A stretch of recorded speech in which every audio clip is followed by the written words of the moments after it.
भयंकर रूप नहीं काया विस्तार करिबारे लागिछि कोरोना। पूर्वरु पूरा विश्व को कबलित करथिबा ही भूताणु पाई लॉकडाउन और शटडाउन करथिले विश्वर अनेक देश। हेले एशिया महादेश रे एबे जेउ भली भाबरे कोरोना व्यापिलाणी जदि आगामी दिन रे एहा जारी रहे तेबे पुणी थरे समस्तिं को बूस्टर डोज दिया जिबा नै चर्चा हेउची एवं कहा जाउची हुए तो आगामी दिन रे पुणी थरे लॉकडाउन शटडाउन भली परिस्थिति मध्ये उपजि पारे। कोरोना व्यापिबारे चीन ही दायी बोली अनेक राष्ट्र अभियोग करुथिले। हेले एबे पुणी थरे कोरोना व्यापिबा आरंभ होईची। खाली चीन नहे बरु हांगकांग, सिंगापुर, थाईलैंड सहित भारत रे भी एही भूताणु व्यापिबारे लागिछि। भारत रे एबे सुधा 260 रु अधिक सक्रिय मामला चिन्हट होइतिबा जणा पड़िछि। हेले स्वास्थ्य विशेषज्ञ कहिसंती चिंता करिवार कोनोसी आवश्यकता नाही, बरु सतर्क रहिले ही कोरोना रु दूरे रहि परिबे बोली कहा जाउछि। सूचना अनुसार केवल सिंगापुर में 25,000 रु अधिक कोरोना मामला सामना को आसी, जहाँकि पूर्व वर्ष अपेक्षा 28% अधिक अटे। अन्यपटे हांगकांग रे मात्र 10 दिन में 30% मामला बढ़ी। चीन रे भी हु हु बढ़ुची कोरोना केस।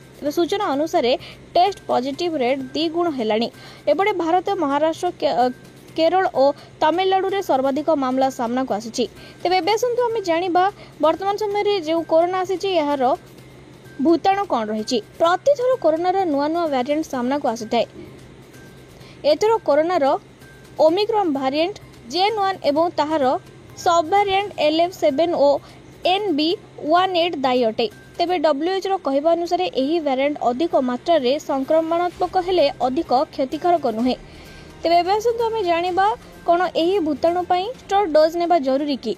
तेबे कोरोना व्यापिबा परे टीका देबार व्यवस्था करथिले अनेक देश। खास करी भारत स्वदेशी ज्ञान कौशल रे लोकन को मागणा टीका देबार व्यवस्था करथिले। हेले एथरो कोरोना पुणी थरे काया विस्तार करिबा परे बूस्टर डोज नेबा को पड़िबो कि नहीं से नै भी चर्चा और आलोचना चली। कहा जाउछि कि जेउ माने विभिन्न रोग रे पीड़ित छोट पिला, डायबिटीज और कैंसर रोगी माने निश्चित भाव में बूस्टर डोज नेबा को पड़िबो। अवश्य भारत में बूस्टर डोज आरंभ होइनी, हेले अनेक देश रे लोक माने बूस्टर डोज नेबा आरंभ कर सारे। यह सह जो देश में अधिक संक्रमण मामला सामना को आसी सही राष्ट्र को जदि कौनसी भारतीय गस्त करुछनी ताहले बूस्टर डोज निहाती जरूरी बोली परामर्श दिया जाउची। एबे सुन आमे जानिबा किपरि कोरोना रु निजको रक्षा करिवे।